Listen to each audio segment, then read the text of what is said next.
Is the Tennessee Titan reign of terror in the AFC South finally over, or is it just starting anew with some of the moves they've made? We're going to talk about that here on Locked On Colts. Let's get to it.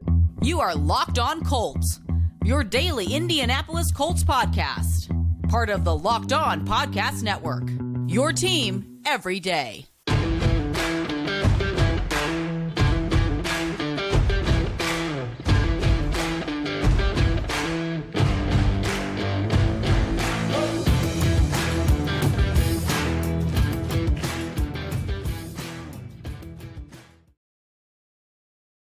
For tuning in and making us your first listen of the day. This is your daily podcast covering your Indianapolis Colts, part of the Locked On Podcast Network, your team every day. I am Zach Hicks, your film nerd, your favorite half of this podcast.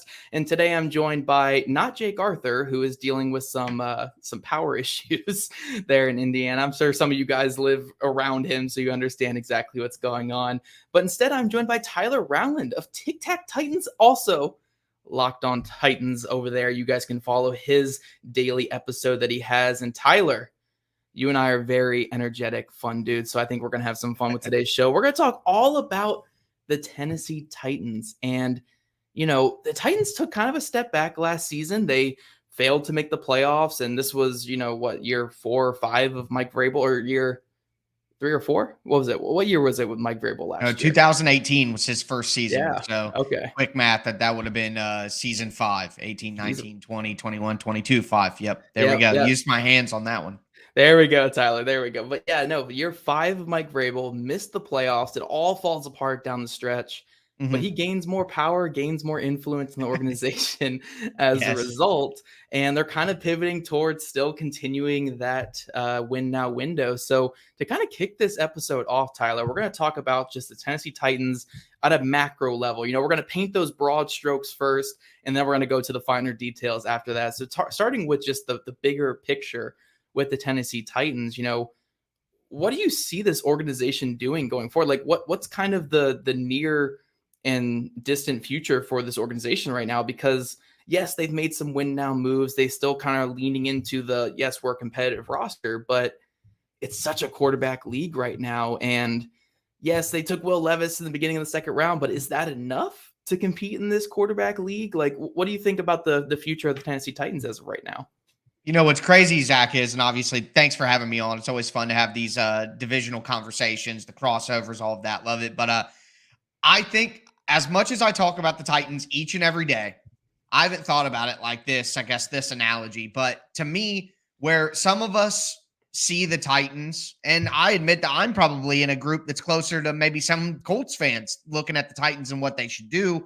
I was thinking, hey, cut Ryan Tannehill, trade Derrick Henry if you can, go with Will Levis, go with Malik Willis before Levis was drafted. See if you can get Caleb Williams or Drake May. And because there's 2 ways to do this. Either you have like that strong roster type build, which Colts fans recognize the Colts have been trying to do the last few years, great defense, run the ball, average quarterback. You can get it done that way. It's just harder than having the elite quarterback model where you just have that guy that, the rising tide lifts all boats. So there's 1 of 2 ways to do it at this point. The Titans and the Colts have been trying to do it the same way for the last few years. And I think rather than thinking that the Titans are going to quit and restart the race and try to rebuild and find that quarterback and go to the bottom of the draft and prioritize youth, let's call it, to be more shiny with it.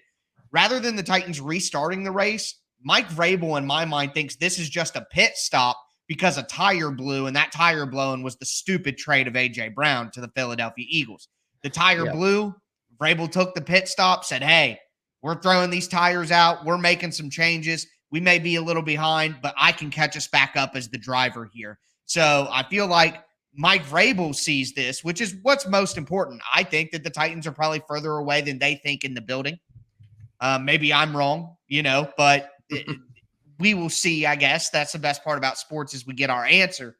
But I just think that Mike Vrabel sees it as more of a pit stop and then getting this thing back on track. And you can tell by the players that he drafted. Will Levis is like Ryan Tannehill. They even kind of look alike, in my opinion. He's just a modern, more because he's more athletic, he's more built and all that. He's just Ryan Tannehill all over again. So it's obvious what Mike Vrabel thinks that they can do if they just replace some simple parts here and there, because he thinks he can continue to drive them to a Super Bowl level team and a Super Bowl level, quite frankly. And can he do it? I guess we'll see. I have my doubts, but I think that they should have probably prioritized youth this offseason and took their medicine. But, Mike Vrabel was the one in charge, and he doesn't think they should do that. So big picture, they are trying to not go down a couple of steps to go back up. They're trying to hover at this mid-level with Mike Vrabel's idea that he can drive them forward to that perennial level without having to go back down. So that's what they're trying to do. Yeah, and I want to take you back just a little bit, obviously, to a very different situation, but the Indianapolis Colts last year, going into last season, they were in that similar boat where they were like, hey, the Carson Wentz trade was a major pit stop. I mean, probably a little bit worse than the A.J. Brown trade even. The tires all blew off on the track, and we had to drag the car off and try to push it back out there. With a 40-year-old Matt Ryan is what we were trying to do. That's our analogy there in Indy.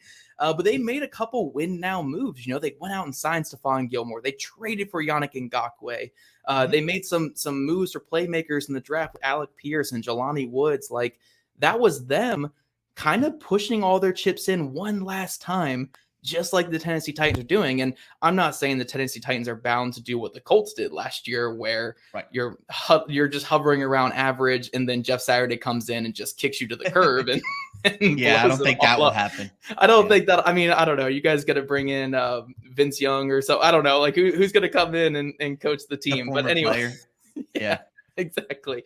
But like, as a Titans fan and as a Titans podcaster, are you kind of a little concerned seeing a division rival who, again, like you said, was going down the same path, kind of seeing your Titans kind of go a similar-ish way where it's like, yeah, there's still concerns, but they're still pushing their chips in with a big signing here, a big signing there, drafting this young player. Like, there's still concerns with this roster and the way they're doing things, but they're still trying to go the same exact way. Yeah, I think the offensive line is the biggest concern now with the Hopkins signing. But rather than, getting deep into the weeds on things like that, what I would say is I think the Titans tried to get ahead of that with the Will Levis move. I think that was, rather for better or for worse, Colts fans can say whatever in your car right now, at your house, wherever, in your headphones, wherever you're listening to this, you have your own thought on Will Levis right now. Well, if you're wrong, because I think I know what your thought is, you out there listening. If you're wrong, the Titans will be sitting in a great spot. So rather than going with, a trade for Carson Wentz, or rather than grabbing Phil Rivers or Matt Ryan, the Titans said, we're just going to keep the mid guy, and rather than get him the help that maybe he needs with a second-round receiver or a second-round tight end or some sort of weapon, rather than going all in like you're talking about and using all your picks and all your capital to go for that last run, the Titans are trying to have their cake and eat it too. They're trying to get some people and add so that they can make their last run. They're getting guys who were on the bench for their previous teams who might have the ability to be a starter going forward. They're kind of trying to thread that needle between, we're doing a last dance with Tannehill and Henry, but we're going to use our second-round pick and trade up and get Will Levis and see how that goes in the future. We're going to draft Tajay Spears, an explosive running back, in the third round, even though we have Derrick Henry. We're going to use two of our very high picks to replace guys who may be on the last year of their deal, even if they're key figures to our team. So it seems like what the Titans have tried to do here is kind of do both of those things at the same time. I've been saying all season, you try to walk down two paths, you'll probably just walk down the wrong one. But with the signing of Hopkins, it's almost like they've done a perfect job of walking both those paths this offseason. But, of course, how things play out during the year will tell us how they should be graded ultimately. But on paper, I was a big critic of what they've done so far this offseason. But you add Hopkins to it now, you give Tannehill and Henry a real chance to compete, while at the same time you did kind of stalk some of those positions with young players who could potentially work out. We'll see in the future. Exactly what you're talking about there, Tyler. The Titans feel like they're in a very similar situation to the Indianapolis Colts the last couple of seasons, especially, except that, the Titans have always been like one step ahead. They've always been one step ahead, especially with that continuity at the quarterback position. And with Ryan Tannehill, who's been a very underrated quarterback the last couple of years. But we're going to keep this apropos of fun here going forward with a quick word from our friends over at FanDuel. Take your first swing at betting on the MLB on FanDuel and get 10 times your first bet amount in bonus bets, up to $200. That's right. Just bet $20 and you'll land $200 in bonus bets, win or lose. That's $200 that you can spend on betting everything from the money line to the over under to who you think is going to hit the first home run. If you guys are like me and you're a big fan of the Washington Nationals, you can bet the under on every single game. They stink. They're not going to win many games until Dylan Cruz and James Wood are up. So you can be like me, go to FanDuel. It's all an app that's safe, secure, and super easy to use. Plus, when you win, you get paid instantly. So you can win so much money betting against the Washington Nationals, just like me. It's so much fun. Just sign up today and visit FanDuel.com/lockedon to get up to $200 in bonus bets. That's FanDuel.com/lockedon. FanDuel, official partner of Major League Baseball. And every dares, we have the privilege of having the great Jake Arthur on this podcast, the boots on the ground in training camp. With training camp right around the corner, you want to be tuning in to Locked On Colts every single day because Jake is a grinder. He's going to be there sleeping at the facility every single night, and he's going to be ready for training camp. So make sure you're tuning into Locked On Colts throughout the whole month of August and this little part of July when training camp starts up.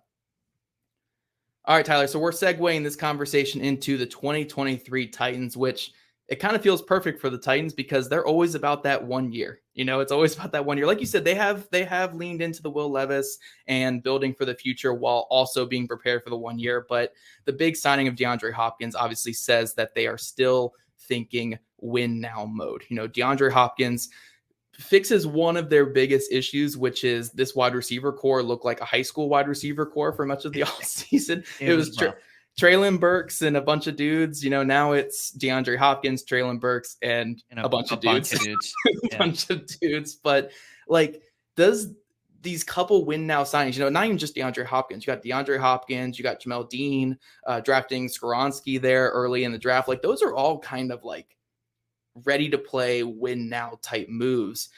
Like you said, kind of in that last segment, does the outlook for the 2023 Titans feel much better than what it was going into last season? Or what's kind of the outlook now, despite the disaster that was the end of last season?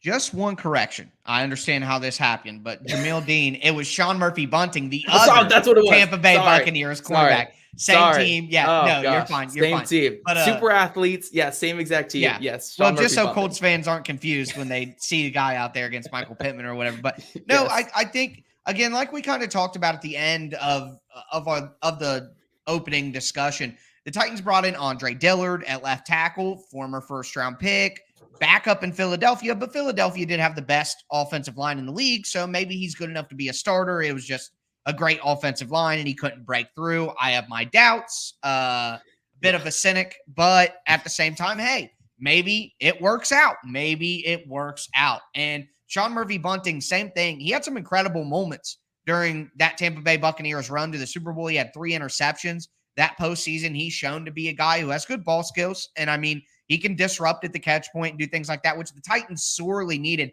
You remember Alec Pierce's 4-catch, 80-yard performance against the Titans. The Titans consistently got beat in isolated situations last year down the sideline in man coverage. The Titans want to run cover one when the chips are on the table, and they would win the down but lose the play. And that happened a lot on the outside with cornerbacks. So Murphy Bunting should help the Titans there. I think that the expectations this year should be higher. I think last year was a bit of a shell shock with the A.J. Brown trade, at least in my opinion, my assessment of the reaction. I think that people looked at it last year and they were like, hey, Treylon Burks could take that A.J. Brown role. But I don't think any logical person expected that to happen in Burks' first year with the lack of talent that they had at tight end, as the offensive line was aging, having Aaron Brewer in at starting left guard even to start the year.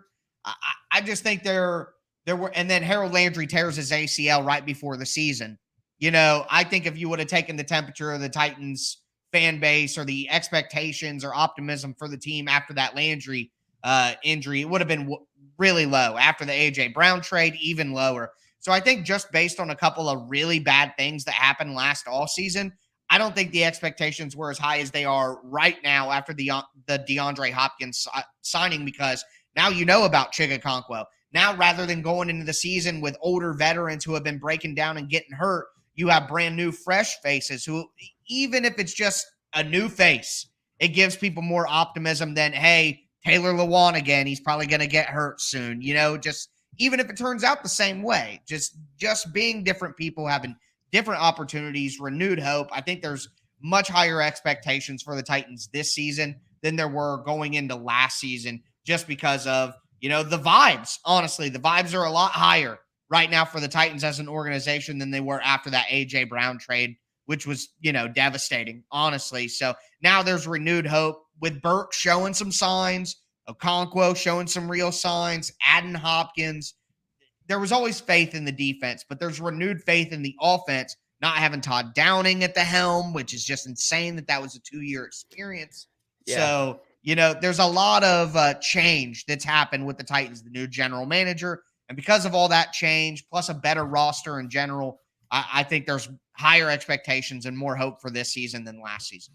Yeah. And, I know Indianapolis Colts fans are not super super optimistic when it comes to Tennessee Titans. We don't ever, we have should be preying on their downfall. Right. All you guys listening are going to be like, nah, the Titans are destined for 5 wins, destined for 6 wins. But if I know one thing about Mike Vrabel, it takes the whole team to collapse for him to get 6 wins, for him to get 7 wins. Honestly, it's why the Colts moved on from Frank Reich in the middle of the season last year, is because Frank Reich was kind of the same way. He was going to will that team to 6-7 wins, and they would not have got their Anthony Richardson after the season. So that's why Jeff Saturday was so important to us here in Indy. This is why he will go down as a franchise hero. You know what I mean? Like, he did his part. He really did to help the team. He helped the team. He knew the assignment. We're just going to play along with that being the assignment the whole time, not him actually being like a proposed answer. But getting back to the Titans here, when you have a Mike Vrabel, you have a quarterback that's passable, you have some weapons, and you're going to have a defense that even if everyone goes down injured, you're going to be competitive. And now you have the expectations where, like, you're not the top dogs in the AFC South anymore. The Titans have dominated this division for the last couple seasons, and you always got, like, the chatter, the Colts are coming, but like it never really played out. Right. Like, there were some competitive games in there, but for the most part, the last couple of years, the Colts have been little brother to the Titans. But now you have the Jaguars, or Jaguars, whatever I'm supposed to say with that. People always tell me I say it wrong. You say it either way, it doesn't matter. Jaguars, whatever you want to say it there. But now you have them and their superstar young quarterback that everyone's ready to crown. What are you kind of expecting for the Titans in terms of where they place in this division in 2023? I know you said you're kind of a cynic. You're not super high on this roster compared to most people, but do you see them as a wild card team? Do you see them surprising and winning the division for the first time when they're not expected to? Like, where are you kind of seeing the expectations for 2023 in terms of where they finish? I think ceiling wise, the Titans could win one playoff game. I think they could win a game in the wild card. And here's the thing though, I say that, but once you get into the tournament, all bets are off. Say the Titans win the division at 11-6, and then they happen to play like the Chargers, or they happen to play the Miami Dolphins, or so. Like, it's not inconceivable that the Titans would beat one of those two teams, at home. So it's just not insane that would happen. Now you get to the next echelon of teams, the Bengals, the Bills, the Chiefs. That's a different conversation to have, even if things go well for the Titans. I'm not willing to say that they'll beat one of those teams, but they'll at least have a shot if they get in the tournament, they win one game. I think winning one game, one playoff game for the Titans would be a successful season no matter what, because the nasty loss to the Bengals when you're number 1 seed, going out against the Ravens, only scoring 13 points when you have this amazing offense.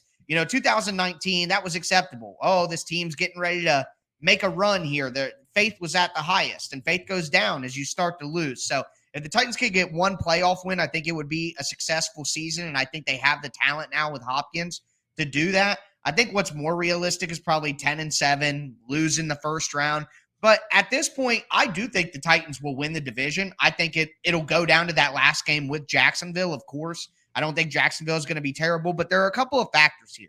The Titans, instead of having a first place schedule, which they've had the last 2 years, are now going to have a second place schedule, which is big in the AFC with the top quarterbacks that I just mentioned. You know what I mean? And Burrow and Allen and Mahomes, not playing them is huge. Now, the Titans have some games in there like they do play Cincinnati, but, it's not the murderer's row that they've had to deal with the last few years. And at the same time, Jacksonville goes from a last place schedule to a first place schedule. Yep.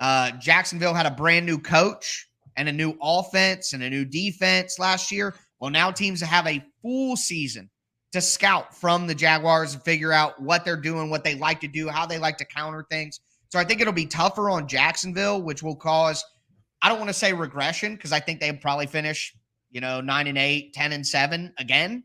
But they aren't going to take that huge leap, in my opinion, like the national media thinks they're going to take because of those factors that I just mentioned. So Jacksonville not taking that huge leap that maybe some people think they're going to take, while the Titans just remaining competitive as ever is going to be huge. But it does come down to health. 91 players on the roster in 2021 led the NFL history. Most players used on a roster. Last year, 34 players on IR led the NFL. Vrabel beats these guys into the ground. Maybe if they get lucky and stay healthy a little bit until the end of the year, they'll be able to hold off Jacksonville and take the AFC South back. But they've got to be healthy. And I'm starting to wonder whether it's bad luck or just bad process. You know what I mean? Yep. Coming up, guys, we threatened Tyler with showing that clip to Tony Wiggins over at Locked On Jaguars. But no, we're going to continue the fun. We're going to talk more about the Colts and Titans rivalry and if the Colts are going to remain little brother going forward. All right, Tyler. So we're back and we're talking about the Colts and Titans. Now we're actually bringing it to some Colts talk. I know you guys listening are like, man, why are we talking so much Titans here? The Colts are kind of behind enemy lines. Yeah. You gotta know your enemy. Right. But this is actually how I wanted to leave the segment. So I'm glad you said that. Are we enemies this season? I know we all root for the Titans' downfall. And I know all of us are like, yeah, the Jaguars, whatever. Or Jaguars, whatever I'm supposed to say. Whatever. They're like, Trevor Lawrence is cool, I guess. Like, they're young. They never really had anything. So we're cool with them. But the Titans, we don't want them winning anything, even if we're winning 2 games. So I know the animosity is still there, but with the Colts kind of planning this step back season, I don't know, what are your thoughts on the Colts going into this season when they're really not that team that the national media is going oh yeah, here come the Colts. They're going to come for the Titans crown this year. What are your thoughts on the Colts going into this year? To me, it's all about how the Colts stars respond. Quentin Nelson gave up 5 sacks, 31 pressures last year, which was double what he had given up, or more than what he had given up the previous 2 seasons combined. There's some injuries, and when you don't have as good a help around you at all positions, it makes it tougher. Shaquille Leonard, you know what I mean?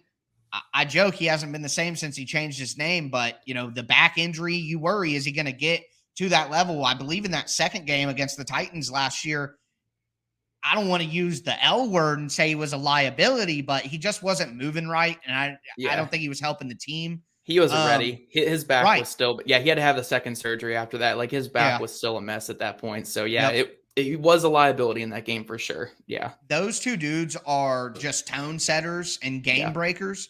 And I think a lot of the optimism around the Colts over the last few years while they were trying to get that last juice squeeze out of the roster is because the roster was so talented. You know what I mean? Because Darius Leonard in the defense and Quentin Nelson in the offensive line and Jonathan Taylor at running back with the weapons. The Colts have more weapons now on the outside, a more dynamic quarterback that when things are breaking down, he can maybe even run and just help you out, even in his raw form of being a rookie. I think there are a lot of reasons to be optimistic, but at the end of the day, because you have a rookie quarterback in Anthony Richardson, he's only going to be as good as the cast around him, right, to prop him up in his early stages. So is Jonathan Taylor going to stay healthy this year after 1 year of injury? Quentin Nelson back to form, Darius Leonard back to form. If those things happen, the Colts are going to be a tough out no matter what. If those things don't happen, I don't even necessarily think it's that big of a deal because the Colts just get to stock the roster more with good picks next year on the timeline with the quarterback. So honestly, the Colts are in my opinion, are in just a free, it's house money this year. If they're good, it's a surprise, and that's good news for Anthony Richardson. If they're not good, that's better players and picks to stock to help the team grow with Richardson. There really is no losing for the Colts this year, as long as Anthony Richardson doesn't get hurt. Just don't get hurt anything long-term. And so, I don't know. I'm not like worried about the Colts like ruining the Titans season or anything, but I can see him being frisky if a couple of things go right. But either way, it doesn't matter. So it's kind of, I don't know. There's freedom in that position, even if you're not going to like win the Super Bowl or maybe even make the playoffs, you know? Yeah. So again, the Colts and Titans, this is why I think this conversation is so fascinating, because they were always treading this same line since 2018, really. Except in 2018, the Colts had a superstar quarterback. The Titans didn't. And then since then, the Titans have had consistency at quarterback and the Colts didn't like whatsoever. Right. But now we have this veering of the two teams where the Colts were kind of like, it was step and step, but it was one step behind still. Like the Colts were just following and picking up like the whatever you were leaving behind there with the Titans, and just they diverged off the sacred timeline. Yeah, you know the sacred time. Now we're splitting into two timelines where the Titans are still trying to win with this. I don't even want to say it's an archaic way of football because it's not that old. It's just like early 2000s football. Like it's not like it's not that old, but the Colts are trying to veer into the Mahomesian way of football. Exactly. They want to be in they want to be in the Mahomesian way of football. And I have to ask you, just because I think it's such a fun thing and I want to get a clip out of you with it. Are you a little bit envious? Is there a part of you that's envious that like seeing, like, cause I know you're a big football guy. You're a big, like modern football guy. Is there a little bit envious that you want the Titans to kind of try the modern way, or like, are you still happy with the way the Titans are going? Well, I'll just say this. We're on the everydayer kick. Shout out to the everydayers. Yes. Everydayers of Locked On Titans will know that my ideal path for the offseason, cut Tannehill, trade Henry, play Malik. Once they drafted Will Levis, sure, play Levis. I guess the real question is, now that the Titans signed DeAndre Hopkins, this is going to sound crazier. You know what I mean? Because they're like, they got Hopkins. What do you mean? Blah, blah, blah. But like, are the Titans winning a Super Bowl now that they signed DeAndre Hopkins? I think the answer logically is probably no. Probably what I mean? Yeah. So, and Tannehill and Henry aren't getting any younger, so they're going to try it again next year now. Is that, you know what I mean? They're going to give Henry and Tannehill a year extension or something and try it again for 2 more seasons. And now you get Levis after 2 years of rookie scale contract. And because he was a 2nd-round pick, you don't get the 5th-year option. So now you've wasted 2 years of seeing what he's made of and getting him game reps. And like, I mean, at the end of the day, I do wish the Titans would have gone for the Caleb Williams, Drake May sweepstakes. I think that is a more logical path to getting back to Super Bowl contention more quickly. The Titans haven't been a true Super Bowl contender since the 2021 season with A.J. Brown and Julio Jones. They were the number 1 seed. Honestly, Tannehill screwed them. The defense got 9 sacks. They ran for over 4 yards per carry, over 140 yards and a touchdown on the ground. I mean, A.J. Brown and Julio, everybody makes fun of Julio. A.J. Brown and Julio combined for 200 yards and a touchdown. If you would have told Titans fans that's what they did in the playoff game, they would have been happy before the season. But Julio's just clouded as this terrible move that was made more for the ramifications than his play, in my opinion. But like the quicker path, in my opinion, rather than Tannehill, Henry, Hopkins, Burks, the quicker path to Super Bowl contention is getting Drake May or Caleb Williams or even Quinn Ewers if he has a great season. You never know how this works. He could prove it. These are young guys. They get better. I think something like that. Or even Marvin Harrison Jr. And riding Will Levis, even if like Levis shows some signs, but they go, 5-13 or 5-12. Great. Draft Marvin Harrison Jr. and add to the young talent. Like, yes, I don't want to say I'm envious of the Colts because I'm honestly more envious of the Texans. Okay. I wanted CJ Stroud, and I had some sourcing from Arizona that if Stroud would have fell to 3, the Titans would have traded up. That was really happening. So I heard that as well. Yep. Yeah, that was really happening. But the Texans, for once, made the smart decision. We needed one more stupid decision from Houston. So I'm more envious of the Texans situation than the Colts situation necessarily, but as a general philosophical conversation, yes, I would have preferred the Titans go the path that the Colts finally committed to this year, where I don't want them to fire Vrabel per se, but you're never accomplishing this path with Vrabel as a coach. He's too good. Same thing with Reich. Like you said earlier, they're going to drag them to 7 or 8 wins no matter what. So I love Vrabel. I would hate to see him not be the Titans coach because I fear what comes next. But yes, in my heart of hearts, I wish the Titans would have committed to the future and gone with these young quarterbacks, even if it meant a losing season next year. That's what I think gets them to a Super Bowl quicker than the other routes, even if it's not guaranteed. That's where I would have bet my money. Definitely, man. Definitely. I think it's such a fascinating team to follow this year because, again, they're one step ahead of where the Colts were the last couple of seasons. But like, I get so many vibes of last season with the Colts where I was going on podcasts saying, you know, all you got to do is get in the dance and then you have a chance, you know, like just get in that dance. You have a chance, you know, if you win the division or you just get in as a wild card, you always have a chance. But eventually it comes to the point where it needs to break down. And obviously the Colts, they put TNT all over it like Wile E. Coyote skit or something and just blew it all up last year. But as Tyler said, we're on an everydayer's kick right now. Again, training camp is right around the corner, and this is the most optimistic we've been about the Colts in years because they have their young quarterback. They're moving to the future, and we have Jake Arthur who's going to be sleeping in the facility. So again, everydayers, make sure you're following at Locked On Colts everywhere for all of your training camp updates. And if you don't already, follow Tyler at Tic Tac Titans on Twitter. He doesn't have the Locked On Titans, but it's at Tic Tac Titans. You can go on YouTube and follow Locked On Titans as well. Tyler giving the pessimistic, cynic view of the Titans. I'm sure you guys will actually love him over there at Locked On Titans. And also follow us at Locked On Colts, at Jake Arthur NFL, and at Zach Hicks 2 on Twitter. Also subscribe to the Locked On Colts podcast on YouTube or wherever you listen to your podcast. We love your guys' ratings and reviews, and we'll see you guys bright and early tomorrow morning.